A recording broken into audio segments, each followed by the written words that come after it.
Ay, qué bueno que me lo dijo. Gracias, gracias. Siempre recuérdenmelo porque a mí se me olvida a veces. Me Me meto da pena interrumpir. en el tema y se me van otras cosas. Bueno, entonces estamos diciendo, ¿verdad? De que el primer momento es ese, de Dios que se da a conocer a una persona pagana, politeísta, y este lo experimenta como un ser único personal. Es un periodo de tribus, viven nómadas, son pastores, y ahí se va desarrollando esa historia. De ahí que Yahvé se presente como el Dios de Abraham, de Isaac y de Jacob. O sea, de un periodo nómada, de un periodo tribal. Ahí surge el origen de la Pascua. ¿Por qué? Porque ellos están de paso. Y en la noche, cuando ellos están de paso, ellos tienen miedo de quedarse en un lugar donde a saber qué hay ahí. Y entonces ellos degollan un corderito, rocían la sangre a través de la tienda, luego lo comen en tribu, en comunidad, y una parte la ofrecen a ese ser para que los cuide y lo proteja. Fíjense, ahí empieza todo. Pero luego ellos se van por situaciones de la vida, no, hubo carencia, se quedaron en Egipto 400 años. Vean una cosa tan interesante. Dios está actuando, pero no actúa a nuestro antojo o a nuestro ritmo. 400 años se quedaron en Egipto. De repente, ahí viene Moisés, otro personaje, y los libera. Entonces, aquí descubren ellos, otra vez desde la experiencia personal, a un Dios que los libera. Pero ¿para qué los libera? Para hacer una alianza con Él, para que sean, para hacer de ellos un pueblo. Ustedes serán mi pueblo y yo seré su Dios. Pero para esto tienen que pasar por el desierto, van a tener hambre, van a tener sed, van a estar desesperados. Y ahí está, ese acompañamiento amoroso de día como una nube, de noche, dándoles agua, dándoles maná, dándoles codornices. Así, siempre, siempre acompañando. Un Dios que camina. Fíjense qué bonito eso. De hecho, en la liturgia eucarística hay una plegaria eucarística que dice eso, ¿verdad? Que dice que caminas con nosotros el camino de la vida. Entonces, ahí va, es esa idea. Pero luego ellos entran a la tierra prometida y entonces se establecen. Ahí cambia la visión completamente.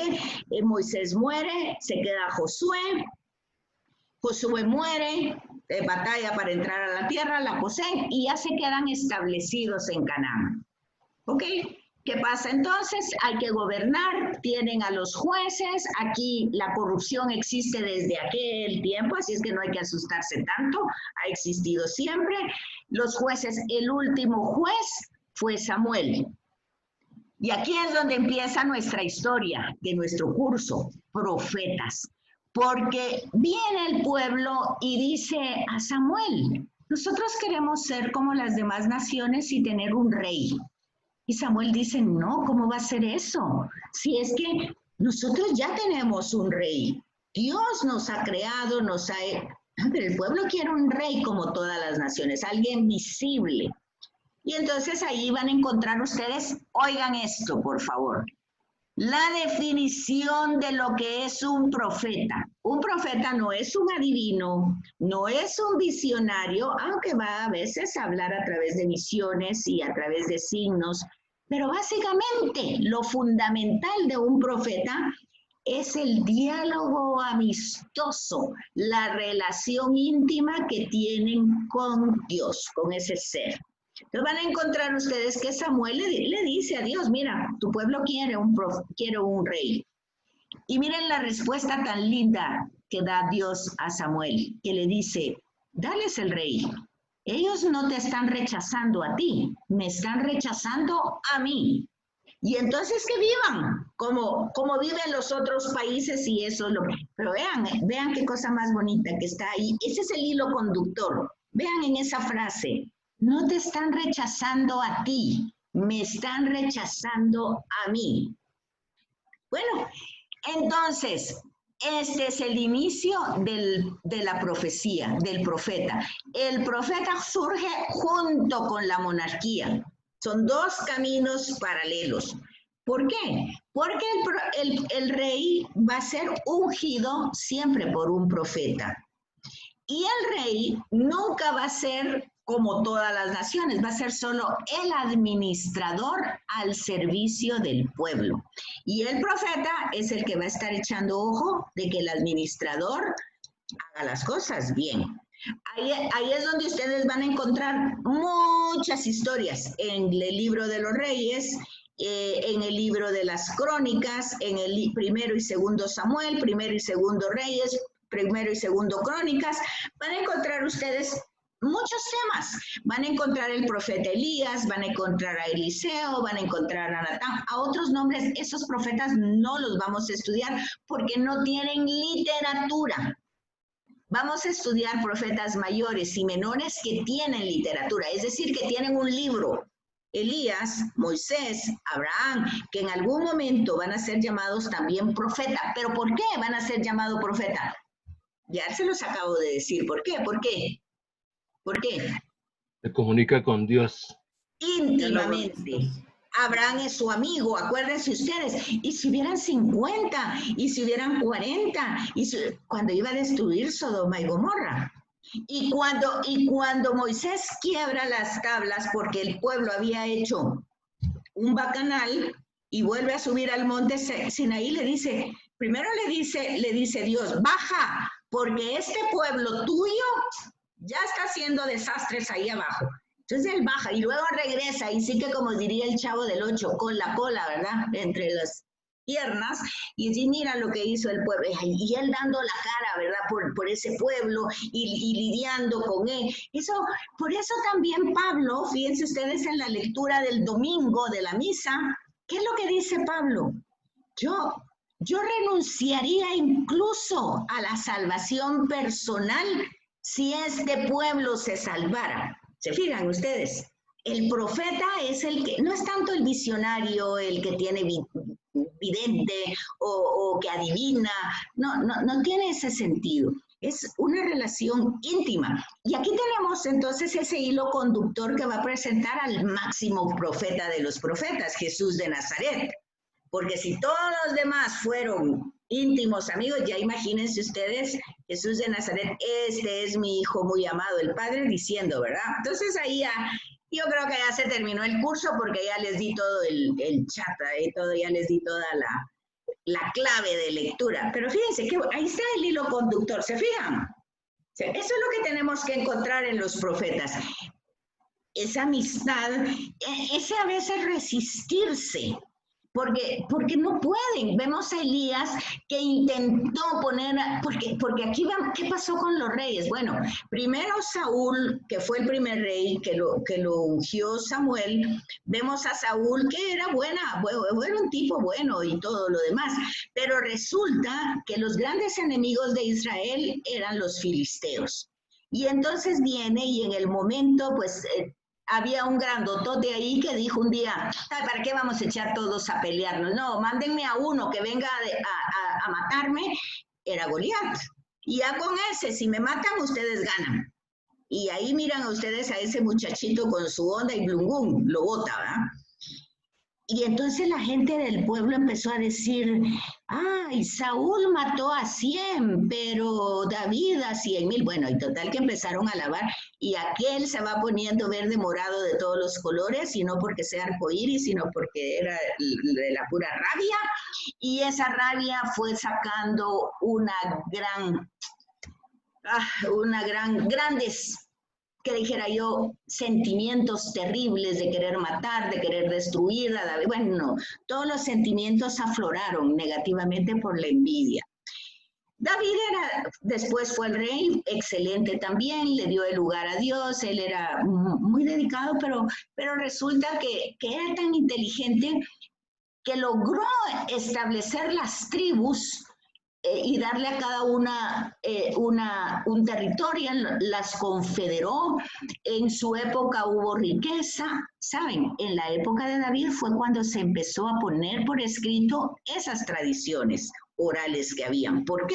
Porque habían llegado a la época de oro, tenían estabilidad, David había hecho era un hombre que sabía de estrategias, era inteligente, respetaba a Yahvé y enseñó formas de guerra muy importantes, tanto que ya al final él casi ya ni sale a pelear porque tenía tan bien organizado su ejército que él se queda en su palacio. Pero resulta que quedándose en el palacio, un día de verano vio a una mujer por ahí y resulta que se apasionó y a partir de ahí aparecen una serie de sentimientos totalmente destructivos. Y ahí tenemos entonces al profeta Natán, que viene y una historia tan linda, ¿verdad? Aquella historia de que le cuenta a Natán que en el reino un hombre muy sencillo tenía una ovejita que la quería, que era su ternura, pero vino otro poderoso, se la quitó, lo mató, bueno, todo lo que le dice, y David dice, ese hombre que se muera, y Natán le dice, bueno, ese hombre eres tú. Y bueno, ese es el profeta, ¿verdad? Que escucha a Dios y va a transmitir no su opinión, no sus comentarios, no lo que él cree, sino que lo que Dios dice. Y entonces el profeta habla así, oráculo de Yahvé. O sea, esto lo dijo Yahvé, no vengo yo con mis cosas a decírtelo, sino Yahvé te manda a decir tal cosa. Vea usted, para que eso pase, qué relación más íntima, ¿verdad? Y así van a tener ustedes a Salomón, que también pues recibió un buen reino, pero también ahí ha habido problemas con Salomón, porque él quiso tener una estrategia casándose con mujeres de otros imperios para establecer la paz, pero estos llevaron su culto pagano, porque eran paganas. Y entonces el reino se separó, Roboán, Jeroboán, Samaria, que tenía las 10 tribus, se volvió totalmente pagana. Ahí van a encontrar ustedes la historia de la samaritana, ¿verdad? Donde Jesús le dice, perdiste la identidad, has tenido tantos maridos, tantos dueños, y el que hoy tienes no es tu dueño, era Roma, ¿verdad? Había tenido a los sirios, a los asirios, a los persas, a los griegos, a los babilonios, y el que tienes ahora, Roma, no es tu dueño, porque el dueño es Dios. Dios los había hecho un pueblo. Vean ustedes qué bonito el hilo conductor, cómo va, para ir comprendiendo ese texto, ¿verdad?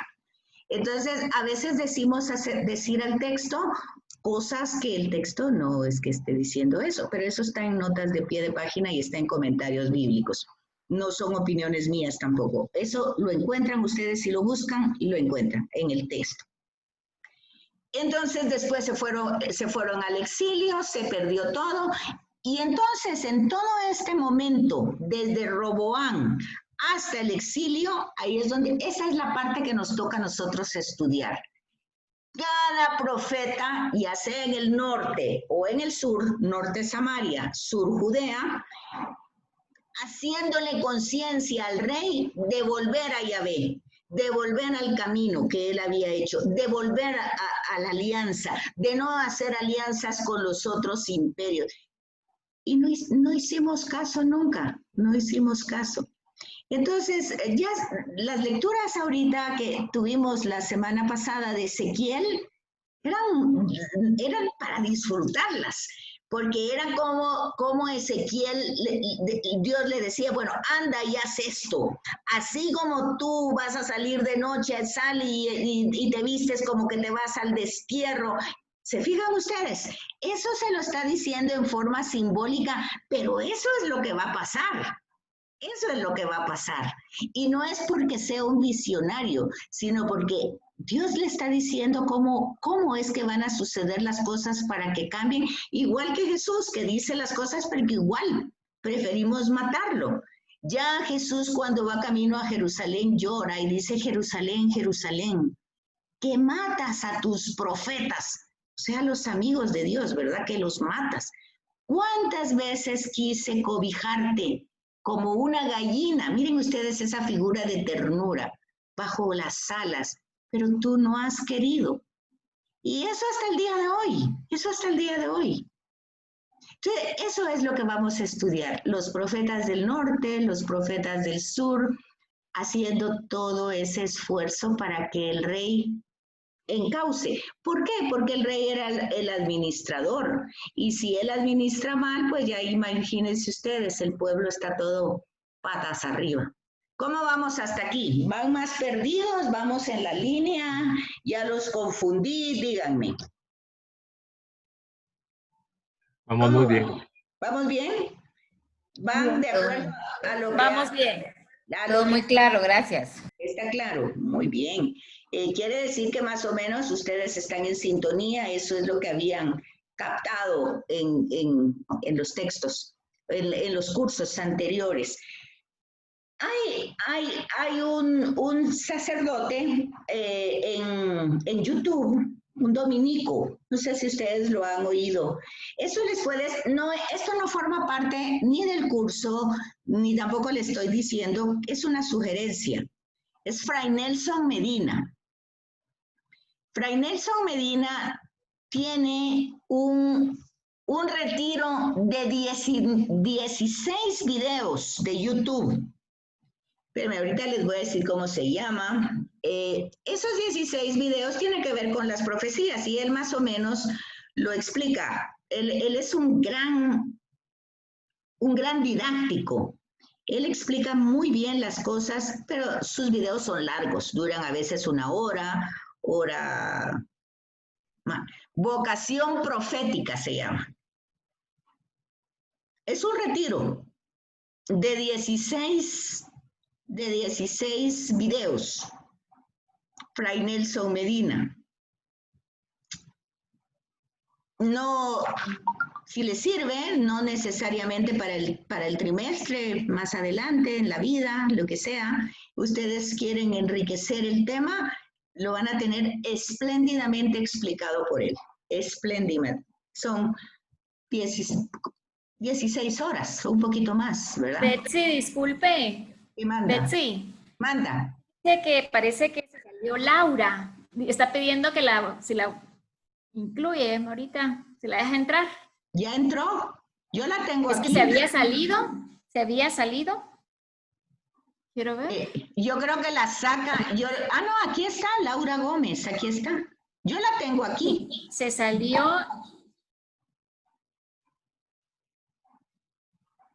Pero yo creo que ya entró. Ahí está ya, yo creo que ya entró, sí. No, yo creo que ya se salió. Lo que pasa es que...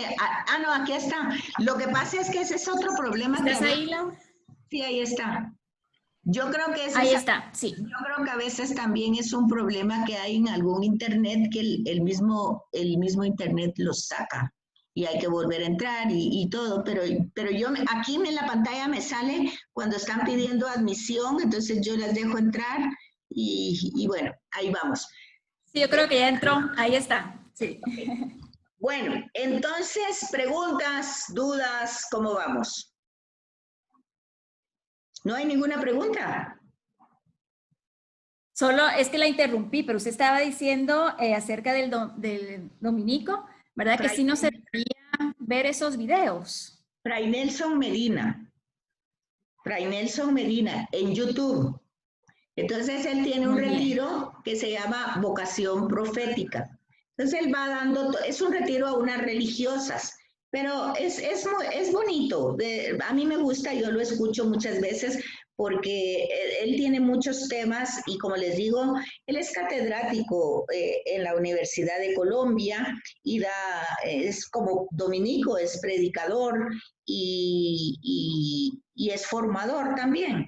Entonces, tiene mucho material, Cuando este año, creo que fue, en otro lugar donde doy clases, di a San Pablo, y él tiene también mucho material muy bonito de San Pablo. También tiene clases de teología ahí mismo en el canal y tiene clases de filosofía. Es excelente, es todo un tipazo. A mí me encanta, tal vez a ustedes no, pero a mí me encanta. Bueno, y se lo sugiero porque es una buena ayuda para tener uno claro el tema. Aparte que ya saben ustedes que la clase queda grabada tanto en el WhatsApp como en el portal. Bueno, entonces habiendo dicho eso, yo creo que ya está ya tenemos yo creo que ya están los tres contextos. El contexto histórico es el que ubicamos a través de la historia y ponemos a los profetas junto con la monarquía. Ahí se inicia. Luego hay una institución profética, o sea, los profetas no solo es uno y dos, sino que son es una institución. Acuérdense ustedes que en el libro de los Reyes, que no vamos a estudiar a Elías, pero acuérdense ustedes que dice que habían más de 400 profetas de Baal. O sea que había también profetismo en el paganismo, ¿verdad?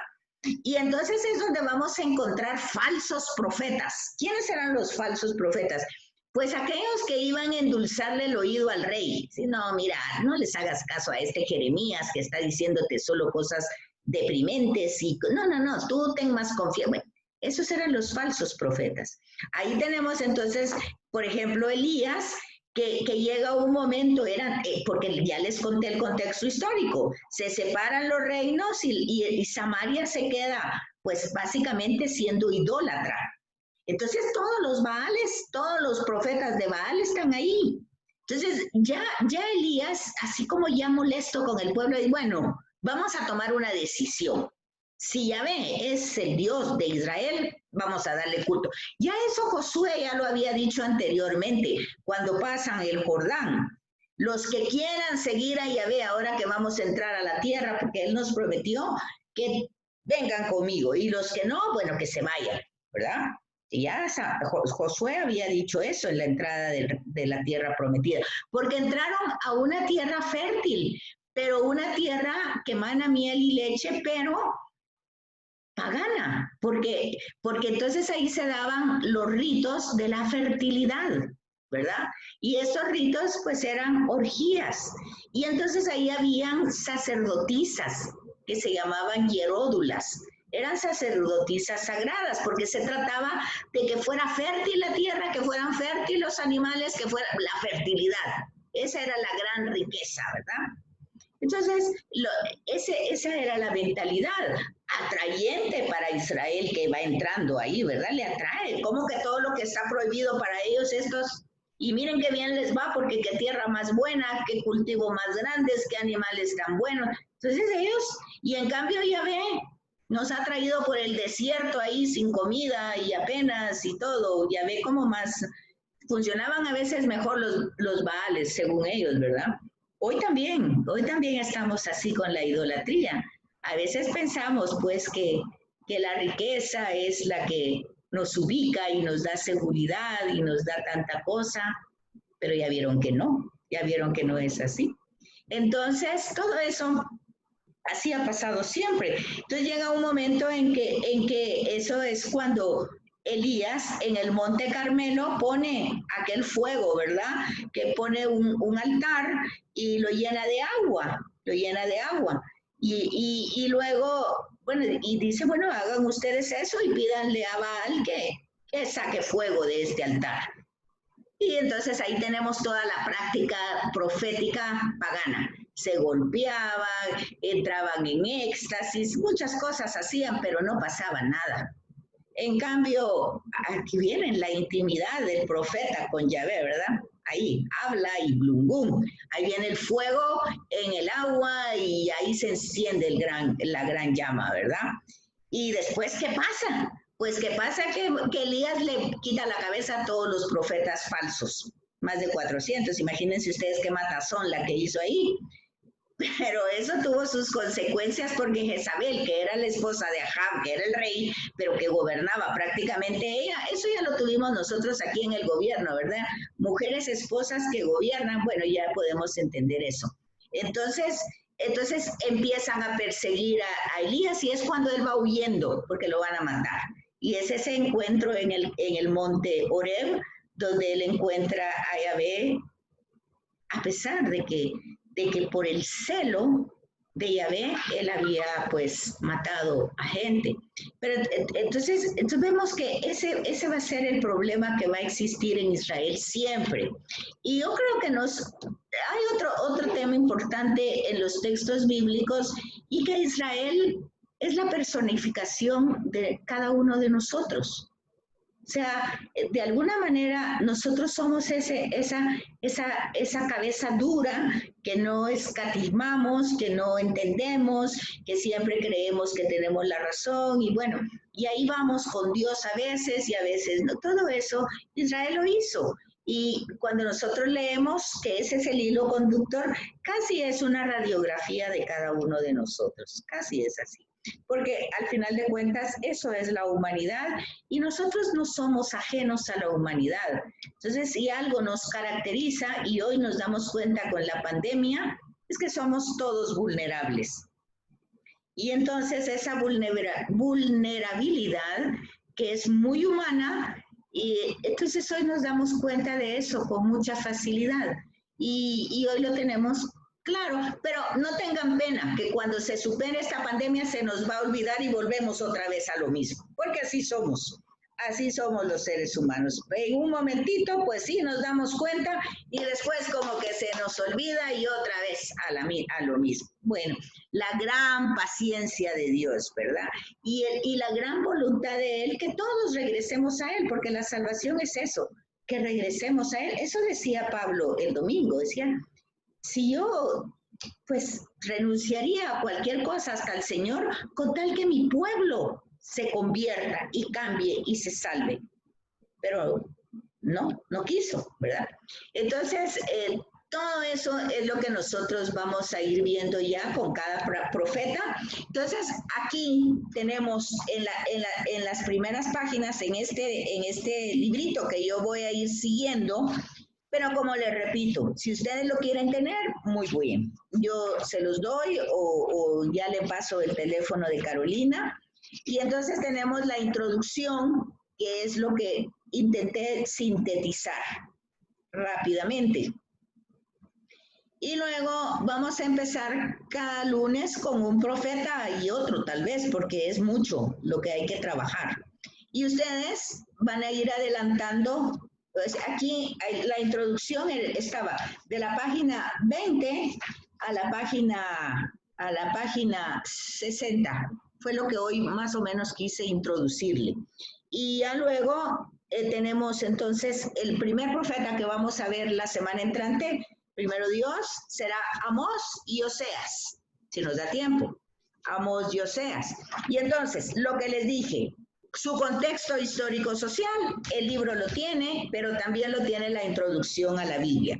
La situación histórica-social de Amós, su vocación profética y la estructura literaria del libro. Entonces es lo que vamos a ir a ver cómo está compuesto ese libro de una manera rápida, el contenido del libro. Y entonces, luego, cuando nosotros vemos la parte literaria del libro, entonces vamos a ver que hay amenazas, o sea, el profeta con tal de que la gente cambie va a amenazar, van a haber discursos que son formas, hay que leerlo, las amenazas hay que leerlo como amenazas, los discursos hay que leerlos como discursos para ir entendiendo el contenido del texto. Las doxologías, ¿qué son las doxologías? Son fórmulas. Por ejemplo, gloria al Padre, al Hijo y al Espíritu Santo es una doxología. Entonces son fórmulas que nos dicen algo. Y luego tenemos el epílogo, cómo está formado, y el mensaje teológico, el estilo literario y el mensaje teológico. Entonces, ustedes lo miran en su introducción de su Biblia y miran si encuentran esas cosas. Hay profetas que lo vamos a tener, por ejemplo, más adelante, y va a ser algo que tienen que buscar también en el contenido, y es su relación o su doctrina con el Nuevo Testamento. Esa va a ser la otra línea que hay que buscar. Entonces, vamos a ver, por ejemplo, en Oseas, en Amós no hay esa conexión, pero en Oseas sí. En Oseas sí va a haber una esperanza mesiánica. También vamos a ver a Miqueas. Entonces, si Dios lo permite, vamos a ver el otro lunes Amós, Oseas y Miqueas, que serían los profetas menores. Esa es otra cosa que les tengo que decir. ¿Por qué son menores? Porque son poquitos capítulos, ¿verdad? Y cuando tienen un contenido grande, que son los 4, Isaías, Jeremías, Ezequiel, entonces son profetas mayores y los menores es porque el texto es chiquitito.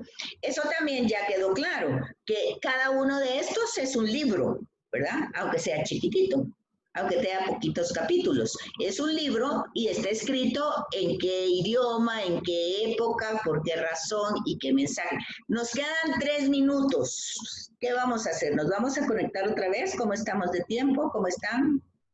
Dudas, preguntas, es mucho contenido, ya las tengo como, ¿cómo? ¿Están bien?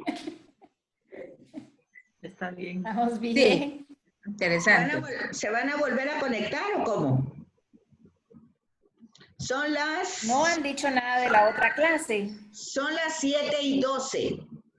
Entonces, lo que pasa es que ustedes calcúlense, porque es la cantidad de contenido. O sea, yo sigo hablando y les estoy dando más contenido. ¿Lo pueden asimilar todo o está bien? O así quedamos, quedan 3 minutos. Si ustedes quieren, se vuelven a conectar. Yo les mando la invitación y se vuelven a conectar. Pero sí me gustaría oírles comentarios antes de seguir para no dejarles tanto material. Sí. Sí, por ejemplo, nosotros en los de la clase virtual tenemos la siguiente clase hasta las 8, si no estoy mal. Ah, ok. Entonces, podemos seguir. hasta las 1:30. Ok, nosotros virtuales podemos seguir, si ustedes quieren. Y diplomado en la noche, nocturno, si quieren también podemos seguir, no hay problema. Entonces yo, como falta 2 minutitos, le vuelven a entrar al mismo. Okay. Pero sí me gustaría que en este ratito piensen un poquito, dudas, preguntas de la introducción de Pentateuco y la ubicación de profetas para ver qué captaron, qué les falta o por dónde entrar yo. ¿Sí? Piensan un poquito y me lo dicen. Solo Betsy, disculpe, no me quedó claro. También tenemos que ver la relación del profeta con el Nuevo Testamento o Antiguo Testamento. Nuevo, porque ellos están en el Antiguo. El Antiguo, sí, con el Nuevo. Sí, o sea, con Jesús, básicamente con Jesús. Porque acuérdense ustedes que en el camino de Emaús Jesús le dice a los caminantes, todos los profetas hablaron de mí. ¿Se acuerdan? Tardos en entendimiento. ¿Cómo no han entendido lo que pasó si todos los profetas han hablado de mí? Desde Moisés, porque Moisés dice, antes de morir dice, Dios va a suscitar un profeta mejor, más grande que yo. Y ahí tienen ustedes que Jesús dice, Moisés dijo, pero yo les digo. Ahí está. Ahí tienen eso ya ahí, ¿verdad? Ahí hay una conexión, ¿verdad? Y luego también la promesa de que Abraham bendice a todas las naciones, ahí también tienen ustedes, ¿quién hace eso? Lo hace Jesús. Es por él. Según la carta a los hebreos, él en la entrada al templo de Dios, en la ascensión, pues ¿qué es lo que él hace? Interceder por nosotros día y noche, siempre. Lástima que no lo creamos, ¿verdad? Porque de creer eso sería fantástico.